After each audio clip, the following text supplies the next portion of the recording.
চিন্তার আর কি, হাস্যকর লজ্জা সবই তো আছে, কিন্তু আমরা তো পশ্চিমবঙ্গেরই বাসিন্দা, আমরা নাগরিক, আমরা ভোটার।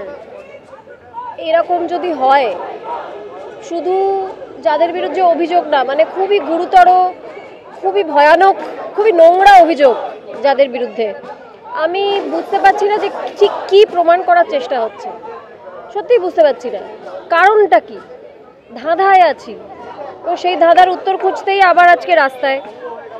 এবং এহেন সময় খুশিকে যেভাবে থ্রেট করা হলো, খুশিকে গায়ে হাত তোলা হলো এবং তারপর ওকে থ্রেট করা হলো যে রেপ করে খুন করে দেওয়া হবে, শুধুমাত্র 4 ঘন্টা দাঁড়িয়ে থাকার জন্য একজন কলেজ স্টুডেন্টকে, যে কলেজ কর্তৃপক্ষ এবং স্টুডেন্টরা এইটা করতে পারে।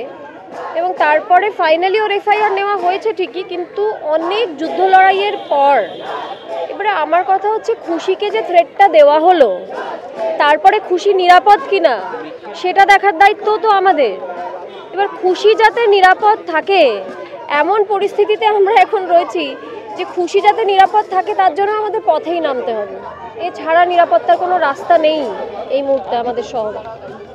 মিছিলের মূল ফোকাস দুটো জায়গা। এক হচ্ছে যে আরজি করের যে আর্থিক দুর্নীতি মামলা, সেখানে সন্দীপ ঘোষ এবং আশিস পান্ডে, তাদের নাম যে সিবিআই যে তাদের চার্জশিট দিয়েছে এবং কোর্ট কগনিজেন্সে প্রাথমিকভাবে নেয়নি বলে আমরা জানতে পেরেছি। আমরা ডিটেলস তো জানি না, আমরা যতটুকু জানেছি তার কারণ হচ্ছে রাজ্য সরকার বা স্বাস্থ্য মন্ত্রক নাকি তাদের ছাড়পত্র দেয়নি, নো অবজেকশন দেয়নি। তো সেইটা কেন, সেটা আমাদের জানার একটা উদ্দেশ্য রয়েছে, যে যেখানে সন্দীপ ঘোষ বা আশিস পান্ডেকে আড়াল করার উদ্দেশ্য কেন থাকছে স্বাস্থ্য মন্ত্রকের বলুন, রাজ্য সরকারের বলুন, 1 নম্বর।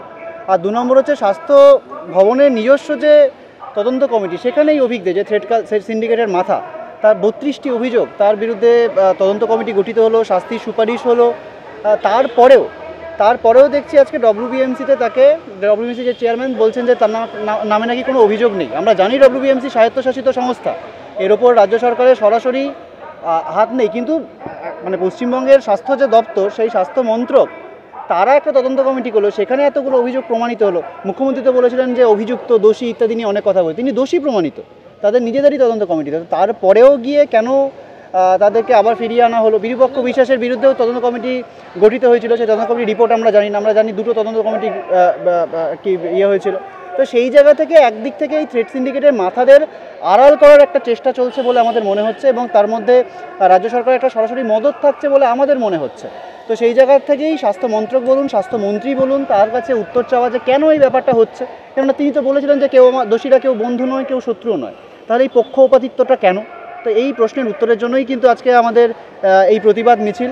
এবং আপনারা সবাই জানেন যে অভয়ার যে মা বাবা, তারাও আজকে আমাদের এই মিছিলে যোগদান করে, তারা অলরেডি এসে উপস্থিত হয়েছেন। তারা মিছিল পুরোটা আমরা হাঁটতে বারণ করেছি, তাদের শারীরিক অবস্থার কারণে কিছুটা তারা হাঁটবেন আমাদের মিছিলে। তো এই জায়গা থেকে আজকের প্রতিবাদ মিছিল। স্বাস্থ্য ভবনে গিয়ে আমাদের যে প্রাথমিক প্রশ্নগুলো, যেগুলো দেখুন, ডেপুটেশন একটা অফিসিয়াল ফর্ম, আমরা মনে করি না যে আমরা যে প্রশ্নগুলো করছি সেগুলো তারা জানেন না, অবশ্যই জানেন, আপনারা মিডিয়া মাধ্যমের বন্ধুদের মাধ্যমেই তাদের কানেও নিশ্চয়ই পৌঁছচ্ছে, কিন্তু অফিসিয়ালি আমরা একটা ডেপুটেশন সেখানে অবশ্যই দেবো যে আমাদের যে প্রশ্নগুলো আমরা, কেননা এরকম তো অনেকবার হয়েছে যে তোমরা বলছো আমরা তো জানতাম না আমাদের যে অভিযোগগুলো, তো সেই জায়গা থেকে আমাদের সেই জায়গাগুলো ডেপুটেশন আকারে আমরা সেখানে জমা দেবো।